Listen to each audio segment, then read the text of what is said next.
രാജ്യത്തെ LPG പ്രതിസന്ധി ഉയർത്തി പാർലമെന്റിൽ പ്രതിഷേധം ശക്തമാക്കി പ്രതിപക്ഷം. പാർലമെന്റ് കവാടത്തിൽ LPG സിലിണ്ടറുകളുടെ ചിത്രം ഉയർത്തിപ്പിടിച്ച പ്രതിപക്ഷം ഒറ്റക്കെട്ടായി പ്രതിഷേധ ധർണ നടത്തി. ഇന്ധന പ്രതിസന്ധിയിൽ ചർച്ച ആവശ്യപ്പെട്ടുള്ള പ്രതിഷേധത്തിൽ ലോക്സഭാ നടപടികൾ 2 തവണ തടസ്സപ്പെട്ടു. അതേസമയം മണ്ണെണ്ണ, കൽക്കരി അടക്കമുള്ള ബദൽ മാർഗങ്ങൾ സർക്കാർ നിർദ്ദേശിച്ചു തുടങ്ങി. PR സുനിൽ വിവരങ്ങളുമായി ചേരുന്നു. സുനിൽ, വലിയ തോതിലുള്ള പ്രതിസന്ധി ഉണ്ടായാൽ ഈ ബദൽ മാർഗ നിർദ്ദേശങ്ങളൊന്നും ഫലപ്രാപ്തിയിൽ എത്താതെ പോകും. അത് പാർലമെന്റിൽ ആ വിഷയം ഉന്നയിക്കപ്പെടും, സ്വാഭാവികമാണ്. അതിനപ്പുറത്തേക്ക് എന്താണ് മന്ത്രാലയത്തിന്റെ പ്രതീക്ഷ?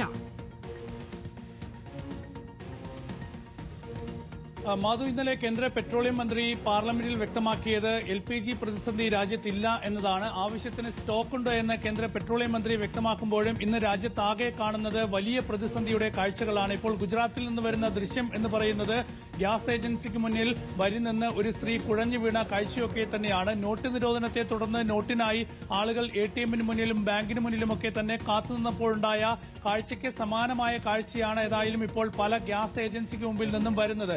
ഏതായാലും ഈ വിഷയം ഗൌരവമായി ചർച്ച ചെയ്യണമെന്നാണ് പ്രതിപക്ഷ പാർട്ടികൾ ഇന്ന് പാർലമെന്റിൽ ആവശ്യപ്പെട്ടത്. പാർലമെന്റിന്റെ ഇരുസഭകളിലും ഈ വിഷയം ശക്തമായി തന്നെ ഉന്നയിച്ചു. ലോക്സഭയിൽ ഈ വിഷയം ഉന്നയിച്ചെങ്കിലും ചർച്ചയ്ക്ക് സ്പീക്കർ അനുമതി നൽകിയില്ല. ഇതേ തുടർന്ന് ലോക്സഭാ നടപടികൾ 2 തവണ തടസ്സപ്പെട്ടു. 2 മണിവരെ നിർത്തിവച്ചിരിക്കുകയാണ്.